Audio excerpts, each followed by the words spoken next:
All right. Today is Tuesday, September 22nd. And your goal today, for those of you who are at home, is to try to put documents 5, 6, 7, and 8 of our DBQ into your own words, okay? And also to add in those 2 annotations for each document as well, okay? So if, documents 5 is pretty tricky. That's what I'm going to help you with today. Document 6 is written in much more plain language, which should be a little bit easier for you to translate and kind of put into your own words in ways that you understand it. And again, if you ever need help on words and what they mean, you can always click on them and use the definition tool up here on the top left. Okay. Document 6, 1994, Nelson Mandela's speech in South Africa. If you ever know who Nelson Mandela he was the first black president in South Africa after they had ended apartheid in South Africa, where blacks and whites were treated equally. So that's important to note there about document 7. Document 8 is this person's recollection of how China was when the Communist Party took over and what life was like under this authoritarian type of government. Okay. Hopefully 8, 7, and 6 are easier for you to read and easier for you to decipher and translate into your own words. Document 5 is going to be tricky, okay? And document 5 I want us to focus on just for the next couple minutes, okay? It's called the fascist dialogue. Fascism is the type of government that like Hitler had in Germany during World War II. Okay, it's a complete and utter devotion to the state. The state is always right. The people owe the state everything. And it's a type of authoritarian government that is all about extreme patriotism, extreme devotion to the government, extreme devotion to those who serve in government. Okay, so it's kind of like a crazy form of authoritarianism where fascism is almost kind of brainwashing-esque as well. You might label fascism as a type of totalitarian government. Because it seeks to control the minds, attitudes, and beliefs of the people. Okay, so this was written in 1934, and this is actually geared toward the Italian people. And if you know anything about World War II, is Italy was allies with Germany in World War II. Okay, Italy had a leader called Benito Mussolini. He was also a fascist dictator.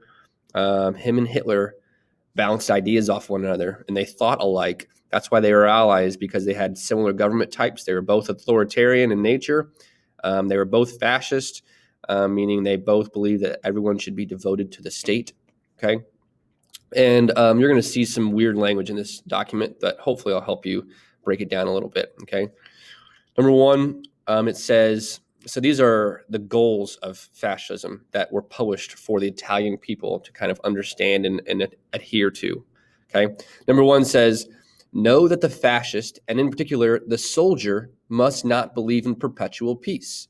Okay, perpetual meaning ongoing peace. Okay, so first off, the first way they were trying to brainwash the people is they're saying, hey, there was never going to be ongoing peace. There's always going to be people who are going to threaten you and try to take away your life. Okay, so that's the very first bit of brainwashing that you see, right? Number 2, days of imprisonment are always deserved. Okay, so no matter what you did, if the state deems that you should be imprisoned or put in prison or punished, you deserve that. Do not question the authority of the state. That's what number 2 is talking about. Days of imprisonment are always deserved. The state is always right. Okay, number 3, the nation serves as a sentinel, a guard over a can of petrol or gasoline. Okay, so another brainwashing tactic, right? They're trying to have the state embody this metaphor of a guard standing over patrol over this can of gasoline that could potentially make things worse, but the state is there to protect the people from this thing that could make things way worse, right? Like gasoline, if you pour gasoline on a fire, the fire gets way, way worse, a lot hotter, a lot bigger, right? So they're depicting the government as this guard over this can of gasoline that could potentially make things worse. Without the government, things get way worse. That's why you need to be wholly devoted to the government, okay? Number 4, A companion must be a brother first because he lives with you, and secondly because he thinks like you. Okay, so again, embodying this idea that everyone has to be devoted to the state. Everyone must think alike. You must always support the state, always support the government. Um, Anyone who's your companion, they're referred to as your brother, right? Because he lives with you in the same country, in the same society, and also because he thinks like you. Okay, so it's um, appealing to these bonds that might tie a people group together and make them feel like they really do belong. Okay, even in an authoritarian government, that's what they do in North Korea too. They get everyone to believe that, hey, you're all family members of each other. You should always support each other and be wholly devoted to the government. Okay. Number 5, the rifle and cartridge belt and the rest are confided to you not to rust in leisure, but to be preserved in war. Okay. Number 5 is similar to number 1, right? The people should always be prepared to defend themselves, to help the state defend the people. Okay.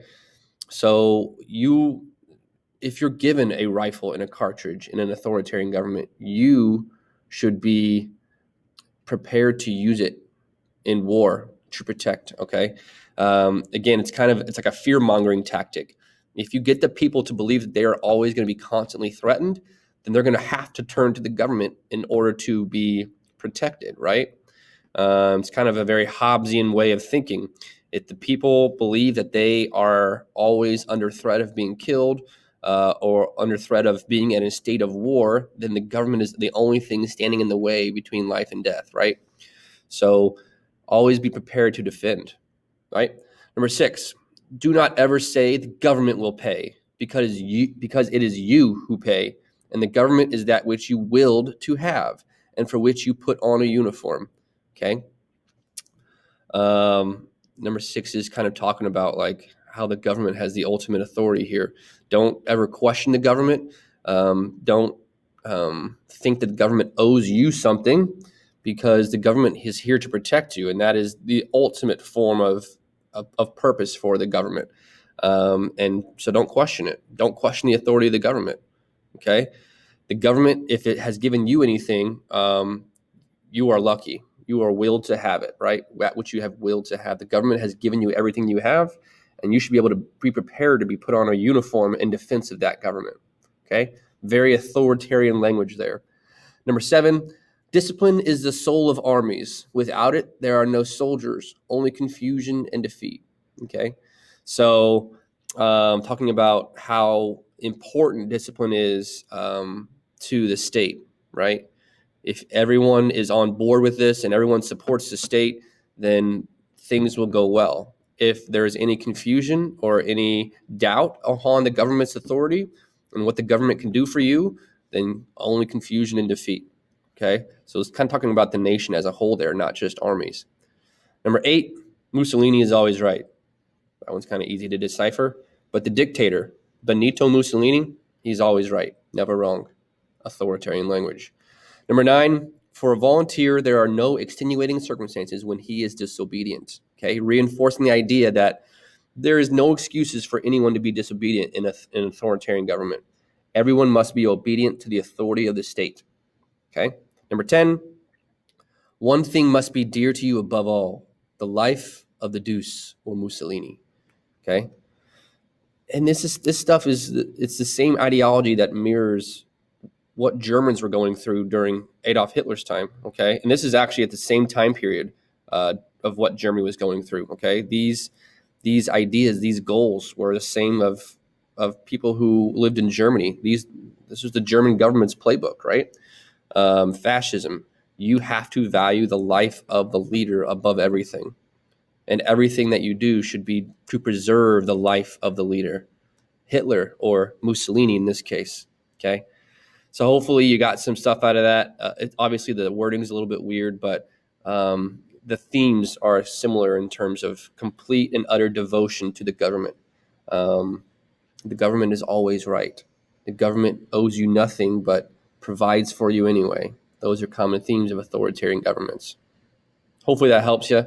If you need help on 6, 7, or 8, email me, let me know, and I might try to create something for you guys. Good luck today.